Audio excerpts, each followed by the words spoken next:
The selfish giant. यो कथा प्रारम्भमा सन् 1888मा the happy prince and other टेल्समा प्रकाशित भएको थियो। यो कथा आइरिस लेखक अस्कर वाइल्डद्वारा लेखिएको हो। यस कथाले स्वार्थी प्रवृत्तिका परिणामहरू, घामडता, माया र सद्भाव र मोक्षको अवधारणा इत्यादि जस्ता मूल विचार प्रस्तुत गरेको छ। कुनै एक समयमा एक दानवको एउटा सुन्दर बगैँचा थियो। दानवको अनुपस्थितिमा स्कुले बालबालिकाहरू त्यही बगैँचामा खेल्ने गर्दथे। त्यस बगैँचामा हरियो घाँस साथै ताराहरू झैं फूलहरू थिए।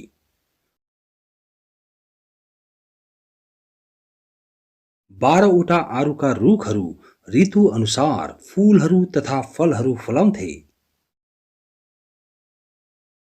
7 वर्षपछि जब दानव आफ्नो नरभक्षी साथी कर्निस अग्र कहाँबाट फिर्ता आयो, ऊ आफ्नो बगैँचामा बालबालिकाहरूलाई खेलिरहेको भेटाउँदा निकै रिसायो।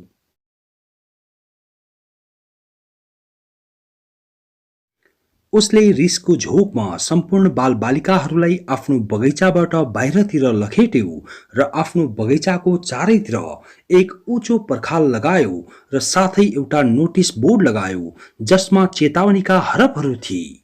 अनाधिकार प्रवेश गर्नेलाई कडा कारबाही गरिनेछ।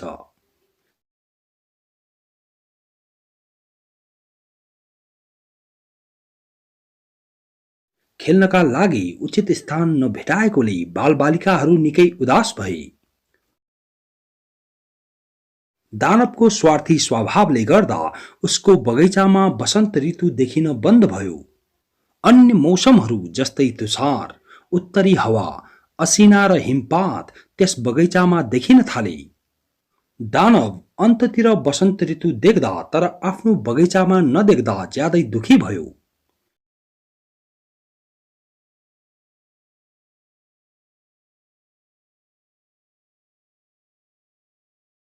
एक बिहानी उसले आफ्नो बगैँचामा गजबको दृश्य देख्यो। उसले बालबालिकाहरूलाई आफ्नो बगैँचाको पर्खालको सानो प्वालबाट प्रवेश गरिरहेको र बगैँचामा खेलिरहेको देख्यो। उसले बालबालिकाहरूको आगमनसँगै पुनः वसन्त ऋतुलाई आफ्नो बगैँचामा भेटायो। उसले बगैँचाको एक कुनामा एक सानो बालकलाई देख्यो जुन बालक रुखमा चढ्न सकिरहेको थिएन र रोइरहेको थियो।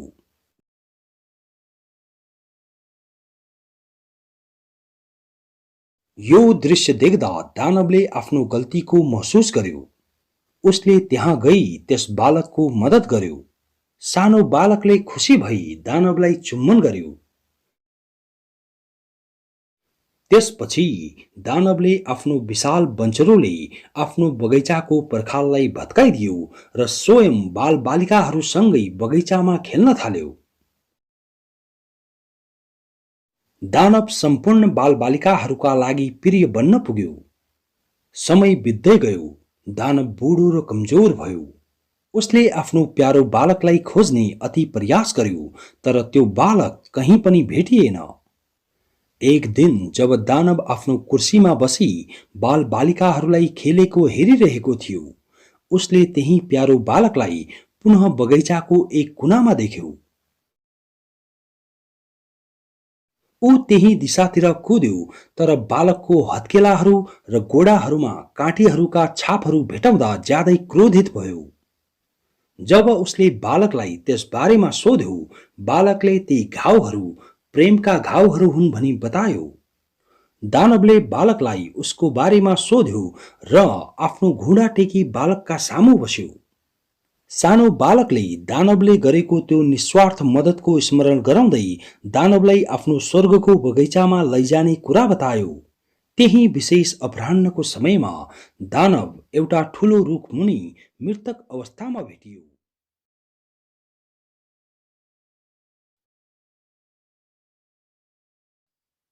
The oval portrait. यस कथाले कला र जीवन बीचको सम्बन्ध साथै मायाको पतनकारी शक्ति प्रस्तुत गरेको छ। द ओवल पोर्ट्रेट प्रारम्भमा सन् 1842मा ग्राम्स म्यागजिनमा लाइफ इन डेथ शीर्षक साथ प्रकाशित भयो।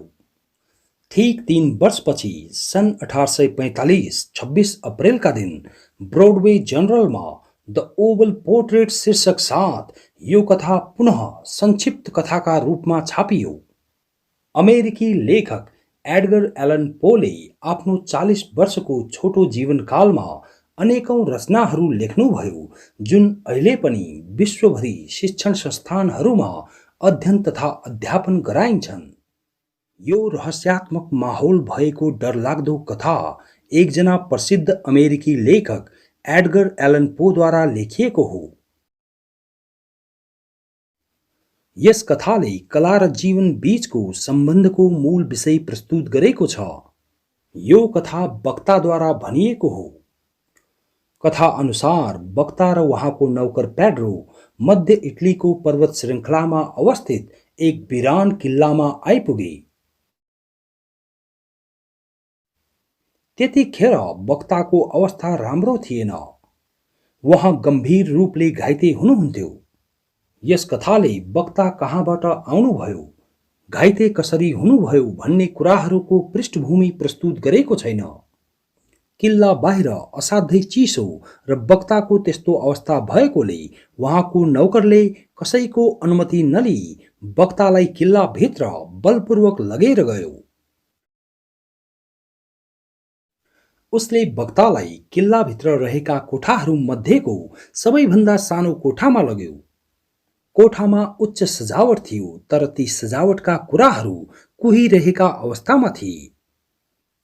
त्यस कोठामा पुराना चित्रलेखहरू, भित्ते बुट्टाहरू र ट्रफीहरू थिए। नौकर पेड्रोले वक्तालाई ओछ्यानका पर्दाहरू हटाई आरामदायक रूपले ओछ्यानमा राख्यो। उसले वक्ताको आदेश अनुसार कोठाका ठूला सटरहरूलाई लगायो र पर्दाहरूलाई बन्द गरिदियो।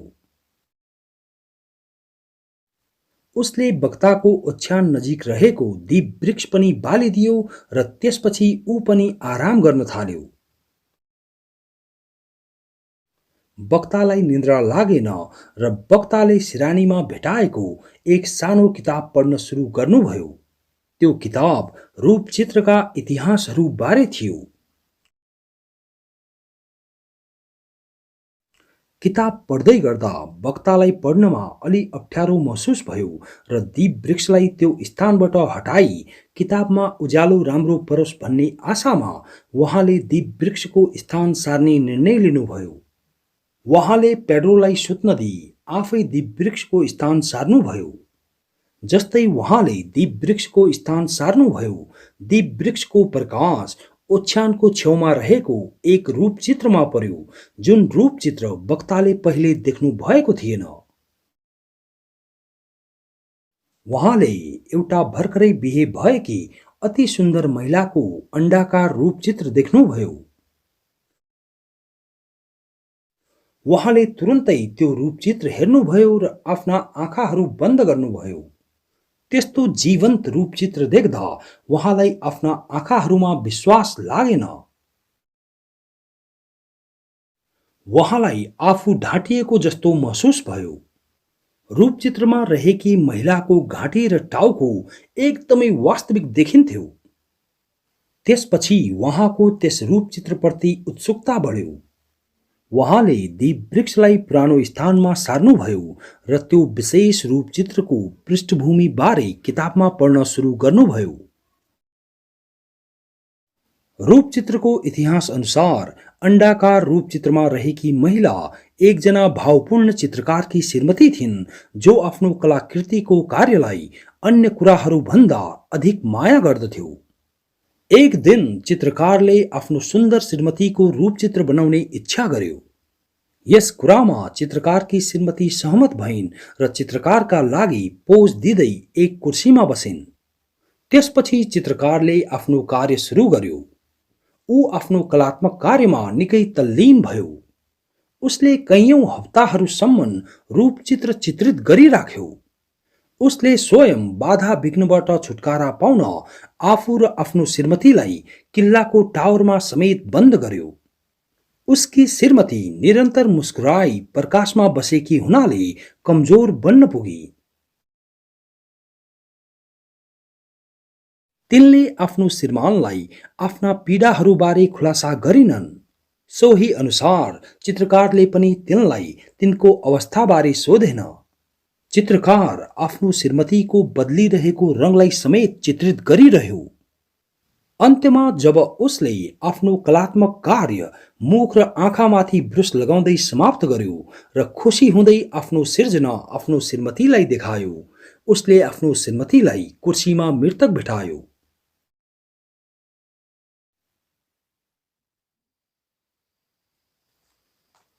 God sees the truth but waits।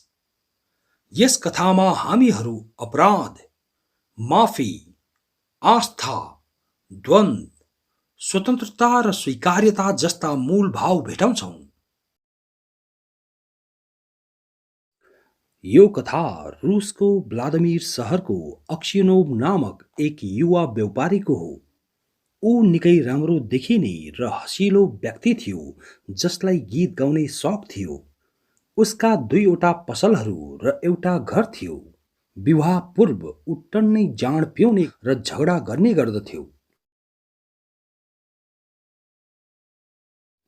तर विवाहपछि उसले बढी जाँड पिउन छाडिदियो। एकचोटि उसले व्यापारका लागि निजनी मेलामा जाने योजना बनायो।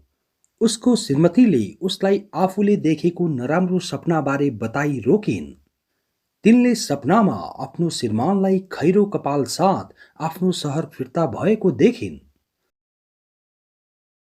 तर अक्सियोनोभ आफ्नो श्रीमतीको इच्छा विरुद्ध आफ्नो गन्तव्यतिर लाग्यो। बाटोमा ऊ एक धर्मशालामा रोकियो जहाँ उसको भेट राइजानको एकजना व्यापारीसँग भयो। अर्को बिहानी उसलाई त्यो व्यापारीको लुट र हत्याको अभियोगमा पक्राउ गरियो। त्यसपछि उसलाई जेल चलान गरियो। अक्सियोनोभकी श्रीमती उसलाई भेट्न जेलमा आइन्। अक्सियोनोभले उसको रिहाईको याचिका जारबाट रद्द भएको कुरा थाहा पायो। उसको श्रीमतीको शङ्कापूर्ण प्रश्नले उसलाई ज्यादै दुखी बनाइदियो। अक्सियोनोभलाई जेलमा ज्यादै यातना दिइयो। त्यसपछि उसलाई खानीहरूमा काम गर्न भनी साइबेरियाई जेलमा पठाइयो। अक्सियोनोभले आफ्नो जीवनको 26 वर्ष त्यही जेलमा बितायो। ऊ खैरो कपाल र दारी साथ निकै बुढो भयो। उसको जेलको जीवनले उसको जीवन नै बदलिदियो। ऊ अन्य कैदीहरूको माझ धार्मिक र लोकप्रिय बन्न पुग्यो। त्यहाँ उसको सम्मान गरिन्थ्यो र उसलाई हजुरबुवा वा महात्मा भनी बोलाइन्थ्यो। कारावासमै जुत्ता सम्बन्धी काम गरी अक्सियोनोभले पैसा जुटाई द लिव्स अफ सेन्ट नामक पुस्तक किन्यो जसले उसको जीवन परिवर्तन गरिदियो।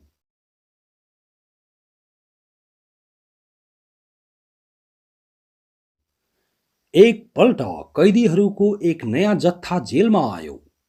कैदीहरूमा माकर स्यामेओनिच एक थियो जसले घमण्ड साथ आफ्नो अनुभवबारे अन्य कैदीहरूसँग कुराकानी गर्यो। उसले अक्सियोनोभसँग समेत कुरा गर्यो र उसलाई अनेकौं कुराहरू बाङ्गो टिङ्गो तरिकाले बतायो। अक्सियोनोभ आफ्नो सम्पूर्ण जीवन र माकरका शब्दहरूबारे सोच्दै बेचैन भयो। उसले आफूलाई मार्ने समेत सोच्यो र त्यस रात राम्ररी सुत्न सकेन। जस्तै समय बित्दै गयो, अक्सियोनोभ तथ्यहरू समेत थाहा पाउँदै गयो। एक साँझ अक्सियोनोभले माकर स्यामेओनिसलाई जेलको पर्खालमुनि खन्दै गरेको भेटायो। माकरले अक्सियोनोभलाई अरूलाई बताए मार्ने धम्की दियो। अक्सियोनोभले निकै रिसाई आफ्नो जीवनको तथ्यहरूबारे माकरलाई बतायो। जब गभर्नर अर्थात् राज्यपाललाई जेलघरमा अवैध गतिविधिहरूबारे पत्ता लाग्यो, उहाँले एक एक कैदीहरूलाई सोध्नुभयो। तर अक्सियोनोभले माकरको विरुद्धमा आफ्नो मुख खोलेन। माकरलाई यो देख्दा ज्यादै लाज महसुस भयो र ऊ माफी माग्न भनी अक्सियोनोभको जेलको कोठामा गयो। माकरले अक्सियोनोभसँग माफी माग्यो। उसले आफ्नो अपराध राज्यपाल सामु स्वीकार्नेछु भन्दै थप्दै भन्यो। माकर घुँडा टेकी टाउको जमिनमा झुकाई क्षमाको लागि रोयो। अक्सिनोभ पनि माकरसँगै रोयो। अक्सिनोभलाई आफ्नो मुटु हलुङ्गो भएको महसुस भयो। उसले जेलमै बस्ने र त्यहीँ मर्ने इच्छा जाहिर गर्यो। अन्त्यमा जब माकरले आफ्नो अपराध स्वीकार्यो र अक्सिनोभको रिहाईको आदेश आयो, त्यसभन्दा पूर्व नै अक्सिनोभ जेलमा मरिसकेको थियो। द विस। यो कथा बेलायती लेखक रोआल्ड डालद्वारा लेखिएको हो। यो कथा एकजना सानो बालक र उसको डरलाग्दो घटनाको अनुभवका बारेमा हो। यो संक्षिप्त कथा द विस एक काल्पनिक खेल योजनाका साथसाथै एक बालकको इच्छाको बारेमा हो। यहाँ यस कथामा बालक रातो गलैँचाका रङहरूको उपयोग गरी आफ्नो काल्पनिक खेल खेल्दछ। यहाँ उसको काल्पनिक खेल निकै कठिन छ, जुन जीवन र मृत्युसँग सम्बन्धित छ। यो खेल बालकको इच्छासँग जोडिएको छ। यदि बालकलाई रातो गलैँचा पार गर्नमा सफलता प्राप्त हुन्छ भने उसलाई उसको जन्मदिनमा उपहारको रूपमा एउटा पपी अर्थात् कुकुरको बच्चा प्राप्त हुनेछ।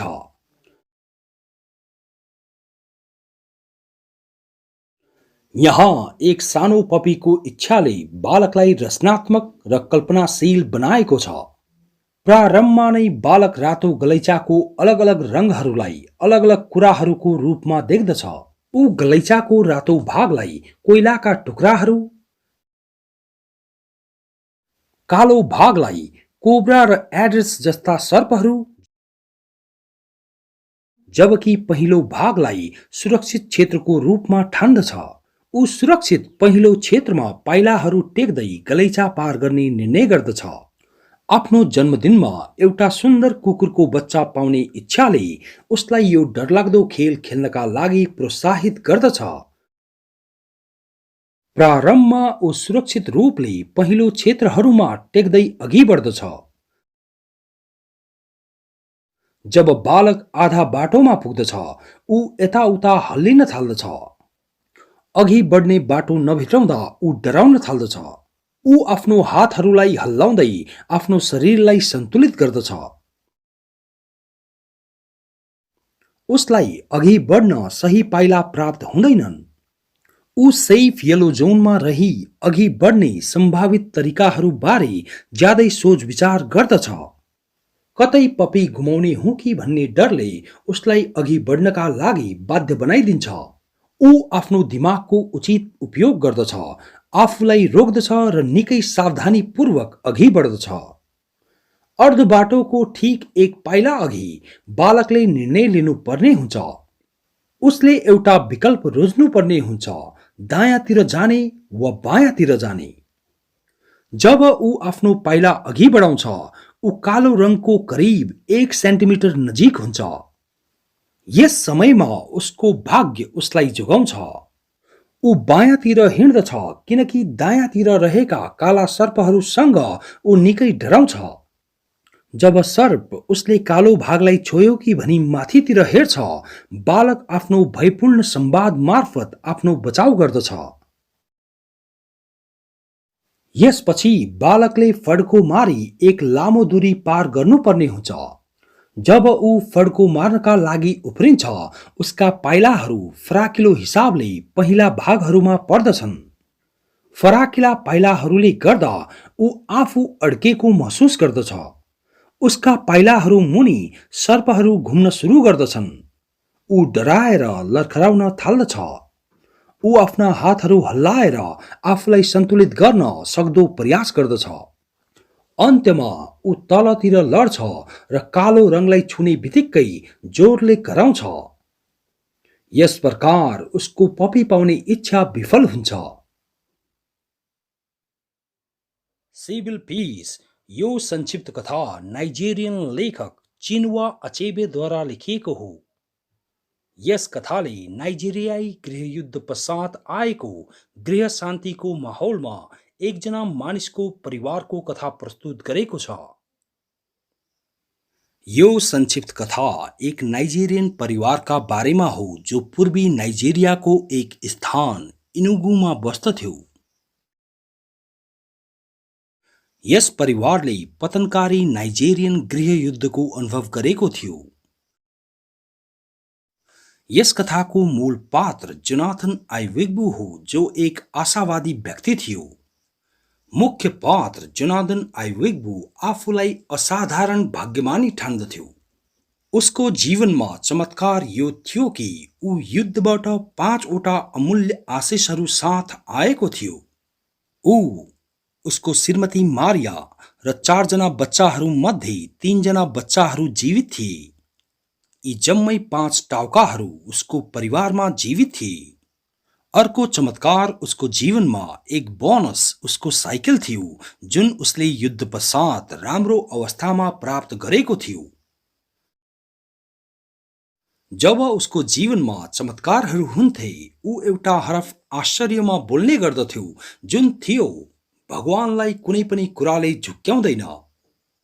उसले आफ्नो साइकल युद्धको समयमा एकजना अधिकारीलाई 2 पाउन्ड घुस दिई जोगाएको थियो।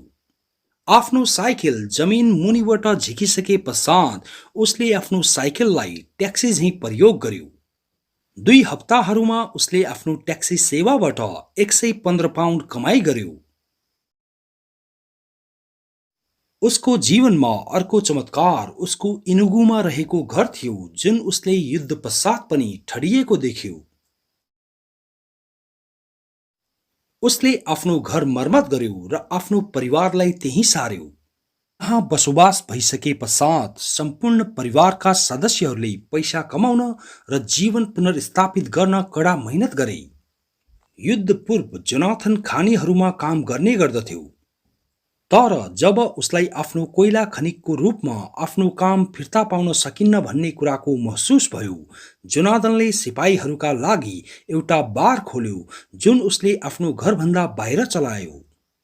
जोनाथन परिवारका सदस्यहरू, घर र जागिर हुँदा भगवानप्रति आभारी थियो। नाइजेरियनहरूले पुरानो बाइफ्रेन अर्थात् विद्रोह मुद्रा राज्यकोषमा जम्मा गरे बापत जोनाथनले पनि उपकार स्वरूप 20 पाउन्ड सरकारी खजानाबाट उपकार कोष प्राप्त गर्यो। जोनाथन 20 पाउन्ड बोकी घर फिर्ता आउँदा चोरहरू बारे सोची निकै चिन्तित थियो। जोनाथन घरमा पनि बेचैन भयो र बेर रातसम्म सुत्न सकेन। अन्त्यमा जब ऊ सुत्यो, घरको अघिल्लो ढोकामा हिंसक ढकढक्याइले ऊ बिउझियो। जब उसले ढोकाको ढकढक्याइरहेको छ भनी सोध्यो, उसले चोरहरूको जवाफ सुन्यो। जोनाथनको परिवारले छिमेकी र पुलिसलाई मद्दतको लागि गुहार लगायो, तर तिनीहरूको मद्दत गर्न त्यहाँ कोही पनि आएनन्। अन्त्यमा तिनीहरूले गुहार गर्न बन्द गरे। चोरहरूको नेताले जोनाथनको परिवारसँग 100 पाउन्डको माग गर्यो। तिनीहरूले जोनाथनलाई उसको घरभित्र प्रवेश गर्ने चेतावनी समेत दिए। जोनाथनले आफ्नो वास्तविक अवस्थाबारे तिनीहरूलाई बतायो। त्यतिखेर चोरहरूले आफ्ना गनहरू पड्काए जसले जोनाथनको परिवारका सदस्यहरू भयभीत भए। जोनाथनले तिनीहरूलाई उपकार कोषबाट उसले प्राप्त गरेको पैसाबारे सूचित गर्यो। त्यसपछि चोरहरू झ्यालबाट रकम प्राप्त गरी त्यहाँबाट गए। अर्को बिहानी जोनाथनले आफ्नो छिमेकीहरूलाई 20 पाउन्डको क्षति केही पनि होइन भनी भन्यो। उसले भन्यो 1 हप्ता पहिले उसँग उपकारको पैसा थिएन र ऊ त्यस 20 पाउन्डमा निर्भर हुन पनि चाहँदैन्थ्यो। पैसा उसको हातहरूबाट सजिलै गयो। ठीक त्यही प्रकारले धेरै कुराहरू युद्धमा गए। अन्त्यमा उसले एक हरफ बोल्यो, भगवानलाई कुनै पनि कुराले झुक्क्याउँदैन। टू लिटिल सोल्जर्स यो त्रिकोणीय प्रेम कथा चर्चित फ्रान्सेली लेखक गाई डी मौपासन्टद्वारा लेखिएको हो। यस कथाले मित्रता र रुमानी प्रेममा परिवर्तन, असन्तुष्टि, द्वन्द्व, धोका र ईर्ष्याको मूल भाव प्रस्तुत गरेको छ। यो संक्षिप्त कथा टू लिटिल सोल्जर्स एकजना फ्रान्सेली लेखक गाई डी मौपासन्टद्वारा लेखिएको हो। यस कथाले रुमानी प्रेम, असन्तुष्टि, विश्वासघात र ईर्ष्या जस्ता विषयलाई प्रस्तुत गरेको छ। यो संक्षिप्त कथा एक त्रिकोणीय प्रेमका बारेमा हो, जहाँ एकजना साथीको धोकाले गर्दा अर्को साथीको लागि एक दुर्भाग्यपूर्ण घटना उत्पन्न गरेको छ। मुख्य पात्रहरू लुक्ली ग्यानिडेक र जीन कर्डरन निकै राम्रा साथीहरू थिए। दुवैजना आफ्नो विकेन्ड अर्थात् साताको अन्तिम दिन आफ्नो ब्यारेक भन्दा निकै टाढा बेजोन्सको एक सानो जंगलमा बिताउँथे। उनीहरू त्यस वातावरणमा निकै आनन्द उठाउँथे। त्यो विशेष क्षेत्र तिनीहरूलाई तिनीहरूको घरको सम्झना दिलाउँथ्यो। उनीहरू बेजोन्सको पुलमा रोकिन्थे र नदीको पानीको सेतो छाल हेरी आनन्द उठाउँथे, जुन तिनीहरूलाई घरतिर माछा छोपेको सम्झना दिलाउँथ्यो। बेजोन्सको पुल पार गरिसके पश्चात तिनीहरू आवश्यक सामानहरू किराना पसलहरूबाट किन्दथे। जंगलमा तिनीहरू ससेजको रोस्ट, ब्रेड र वाइनको आनन्द उठाउँथे। उनीहरूका लागि बेजोन्सको यात्रा एक प्रकारको चलन वा रीतिरिवाज जस्तै थियो। एक दिन तिनीहरूले एकजना ग्वाल्नीलाई भेटे जो आफ्नो गाईलाई चराउनका निम्ति लगेर जाँदै थिइन्। अर्को आइतबार ग्वाल्नी ती दुवैजनासँग बोलिन्। तिनीहरूको भेटहरूले गर्दा तिनीहरू एक अर्काका साथीहरू बन्न पुगे। तिनीहरूले मिठाई परिकारहरू, दूध, खाजा परिकारहरू इत्यादि साटासाट गरे। दुवै सिपाहीहरूका लागि ग्वाल्नी छलफलको मुख्य विषय बन्न पुगिन्। जस्तै हप्ताहरू बित्दै गए, लुक्ली ग्यानिडे कैयौं घण्टाहरूका लागि जीन कर्डरनलाई नबताई ब्यारेकबाट गायब हुन थाल्यो। ऊ जीन कर्डरनसँग पैसा माग्दथ्यो, तर आफ्नो बिदापछिको मनसायको खुलासा गर्दैन्थ्यो। अर्को आइतबार जीनले लुक्ली ग्यानिडेक र ग्वाल्नी बीच घनिष्ठता भेटायो। उसलाई आफ्नो मुटु टुक्रिएको जस्तो महसुस भयो। ऊ निकै असन्तुष्ट भयो किनकि ग्वाल्नीले उसप्रति ध्यान नै दिइनन्। उसलाई आफ्नो साथीको धोकाको आभास भयो। निकै दुखी भई उसले आफ्नो शरीरलाई बेजोन्स नदीको पुलबाट तल खस्न दिई आत्महत्या गर्यो। पछि उसको मृतक शरीर डुङ्गा चलाउने मानिसहरूद्वारा भेटाइयो। लुक्ली ग्यानिडेकले जीन कर्डरनको मृत्युबारे साह्रै आत्तिँदै ब्यारेकमा सूचित गर्यो। An astrologer's day. यो कथा भारतीय लेखक आर.के. नारायणद्वारा लेखिएको हो। यस कथाले एकजना ठग ज्योतिषीको एक दिनको व्यावसायिक दृश्य प्रस्तुत गरेको छ, जहाँ उसको जीवनको सबैभन्दा ठूलो तनावको समाधान हुन्छ। यो संक्षिप्त कथा एक ज्योतिषीको दिन एक प्रसिद्ध भारतीय लेखक आर.के. नारायणद्वारा लेखिएको हो। यस कथाले रहस्य र आश्चर्यको एक राम्रो मिश्रण प्रस्तुत गरेको छ। यो कथा सन् 1947 मा प्रकाशित गरिएको थियो। यस कथामा दक्षिण भारत मद्रासको नजिक एक सहर मालगुडीको सेट छ। यस कथाको मूल चरित्र एक ज्योतिषी हो जो नामविहीन रहेको छ। यो कथा एक ज्योतिषीको विवरण साथ सुरु हुन्छ जो टाउन होल रोडको इमलीको रुखमुनि बस्दछ र सोझा मानिसहरूलाई आफ्नो भविष्यवाणीहरू बेच्दछ। ऊ राम्रो तरिकाले कौडी शङ्खहरू, रहस्यात्मक चार्टहरू र पाम्यारा लेखहरू इत्यादि राखी आफ्नो व्यवसायलाई सजाउँछ।